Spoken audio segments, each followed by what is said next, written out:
Welcome to our podcast. Our what? Our podcast, the Mesa Public Schools Special Education Editorial podcast. This will be like reading a newspaper, but you're not reading a newspaper because you're just listening. Listening to drop some jokes and drop some knowledge. This will be entertainment for your ears. Now, how was that for an intro? Nailed it.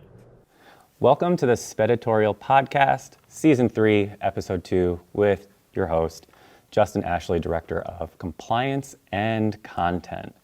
How are we doing? We thriving and surviving? I hope so. We are almost over the month of August, so Labor Day is coming up, and then we have a full month, and then we're done with quarter one. Time is flying by. So I hope everyone's doing well, tracking data, collecting data on all of our students. I will be getting out to schools to do some IEP content training and compliance training. We are still in our ADE monitoring process, which has been an absolute nightmare.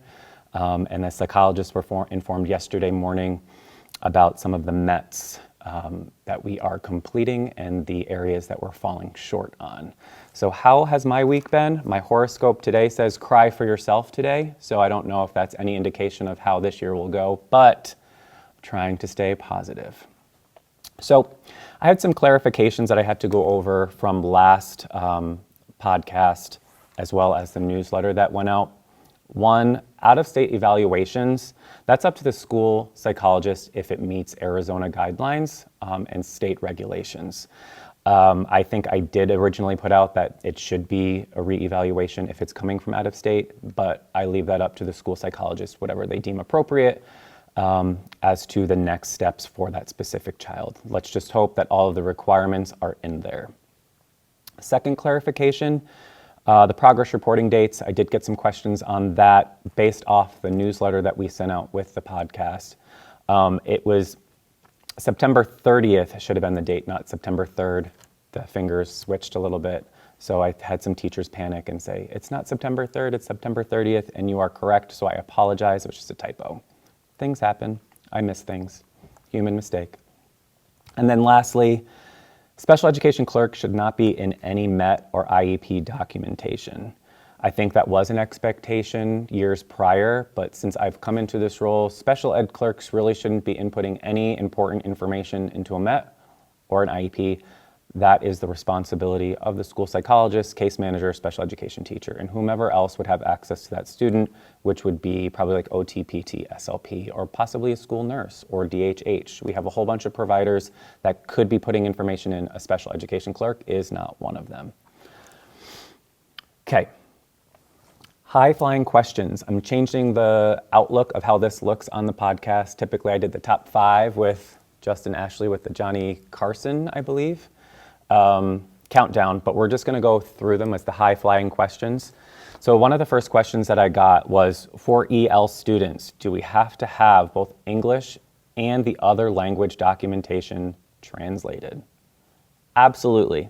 If the parent cannot read or speak English, we need to translate not only in person if they're attending the meeting, but also any written documentation, So we should be translating those PWNs and then whatever else the parent or guardian designates or requests. I did a brief audit last week as to the EL students that are in our school district. We have just over 11,000 EL students, and I did a query to show home language was Spanish and then the parent's primary language was Spanish. And I went through a couple student files and there wasn't any documentation for the parent to read. If they can't read in English, again, we have to translate that document so that they can read and actively participate in their child's educational plan. So moving forward, if you have any student on your caseload and their float is in Spanish or their home language, it says on the float, that their primary language is Spanish. The parent speaks Spanish or you know that at home they're speaking 2 languages, we need to document that somewhere as to how they prefer documentation, 1, and then if they prefer in Spanish or whatever language that the parent speaks, we have to translate it. That's a non-negotiable. Cool? Cool. Next, Is there an ACT, PSAT document that we should be filling out for students taking those exams? Yes, there is a document, and there's also a field in Synergy SE in the draft process docs that Heidi and I are figuring out right now because we are not able to manipulate it other than Heidi. Heidi can. But if we're getting this document, we need to scan that in so that we can provide accommodations during those testing periods for those students, ACT, PSAT. For students that have special education accommodations, we need to provide those for those tests. If you have questions on that, Mel Kelly, Director of Education for High School, she's leading that work, so I'd reach out to her. And we've already put this out in the 504 Coordinator WebEx chat, so they are also aware that there's this document. If a student qualifies for alternate assessment, do we need to provide benchmarks for each goal? I've hit on this before, but I'm assuming this was a newer teacher, and absolutely. Every single goal, whether it's academics, behavior, speech, language, all have to have benchmarks with 4 dates. Those 4 dates that are listed in the benchmarks must match the progress reporting dates or the quarter dates that's listed in the IEP. I did an IEP review again, and I've noticed some inconsistencies with dates. They need to match. There shouldn't be any random dates associated with the benchmarks versus to the progress reporting. We should be reporting all dates on the same date. Cool, cool. Next question, can Path to Teach teachers run their IEP meetings and be listed as the special education teacher?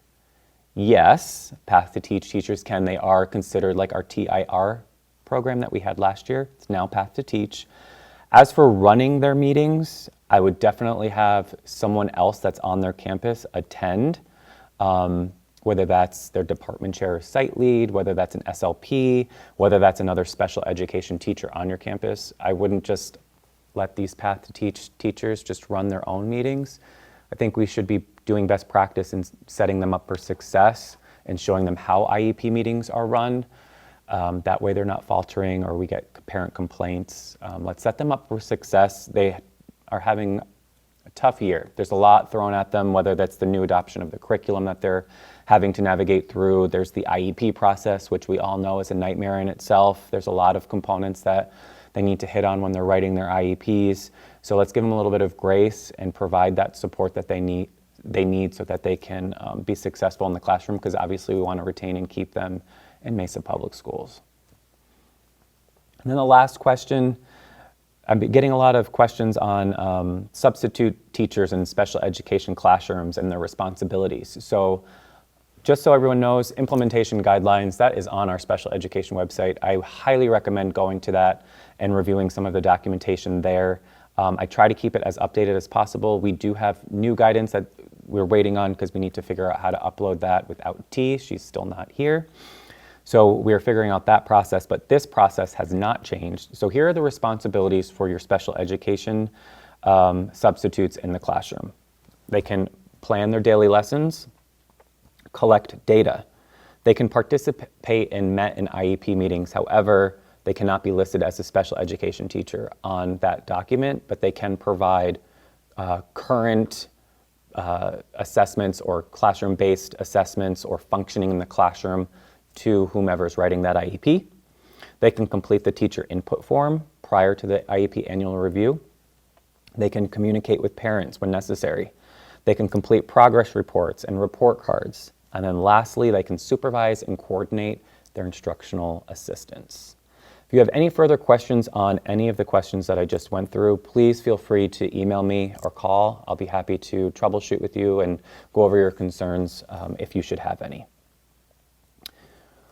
I have a request that whomever's listening to this podcast, I'd really appreciate if you could send me your best IEP or your MET if it's a psychologist that's listening to this.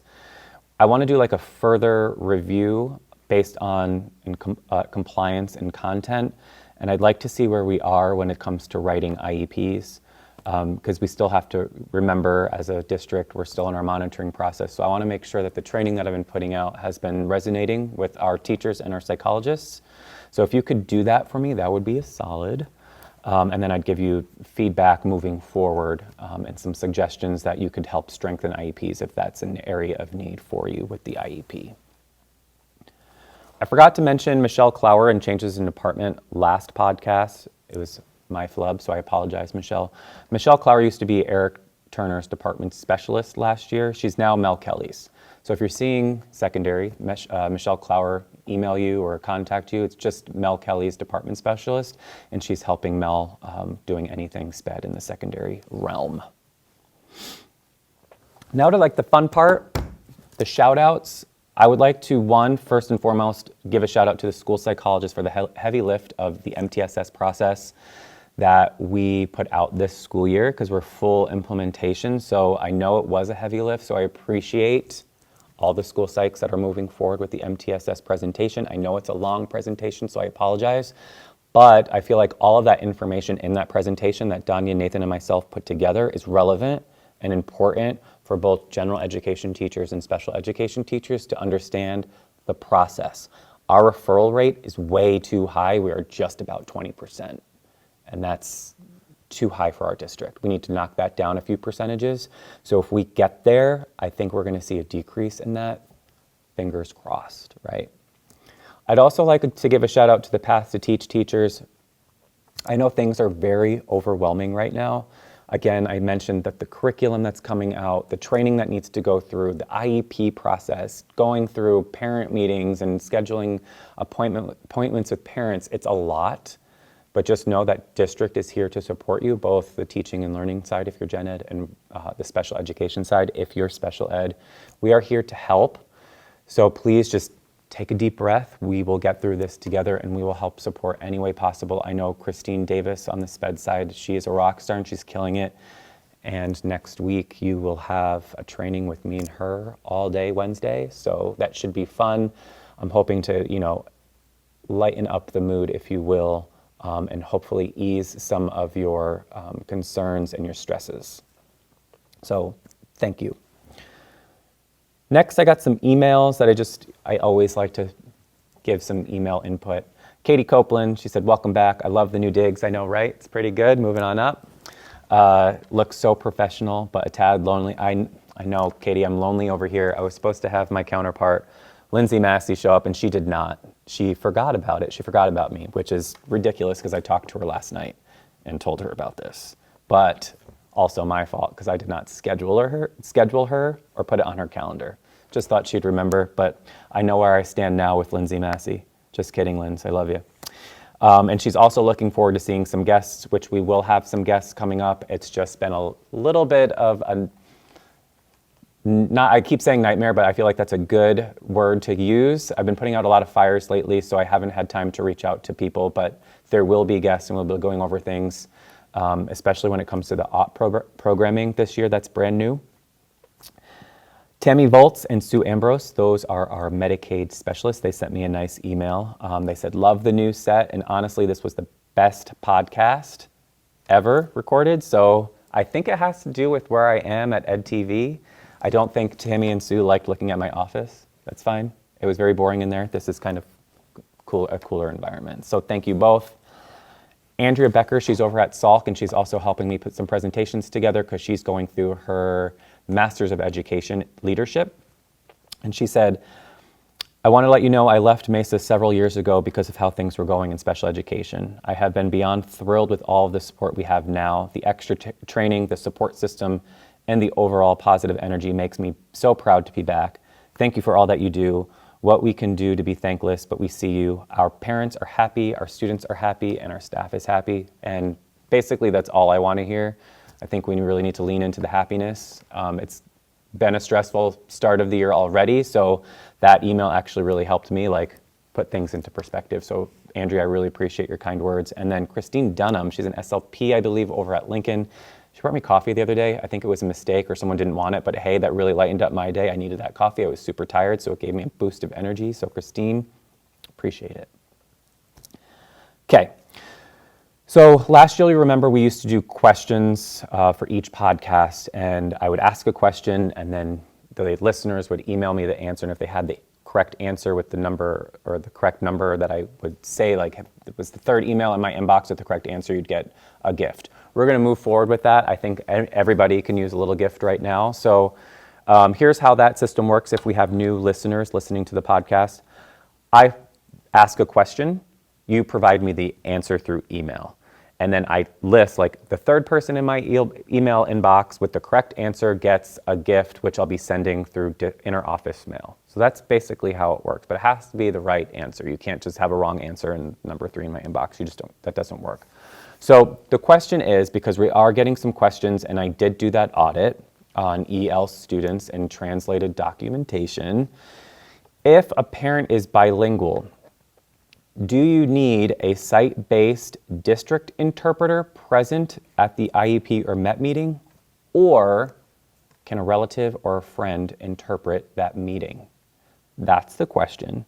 So I'm going to say it again. The third person in my inbox with the correct answer will get a little surprise and a little token of appreciation for listening to the podcast and getting that question right. You'll get something in your inner office mailbox somewhere on your campus. Just be a little flexible with me getting that gift to you. Okay? Before I sound off, please subscribe to the podcast through Apple iTunes, Google Play, or Spotify. I'd appreciate it. I believe the district would appreciate it. Getting Mesa Public Schools out there in the interwebs would be awesome to see Mesa Public Schools up there talking about this Editorial podcast. I know it's all district-based, one district going through different processes and having different questions. But hey, there are some school districts that are tuning in and listening to it to see what guidance we're putting out so that maybe they could follow suit. I have gotten some questions from other districts, which has been pretty awesome.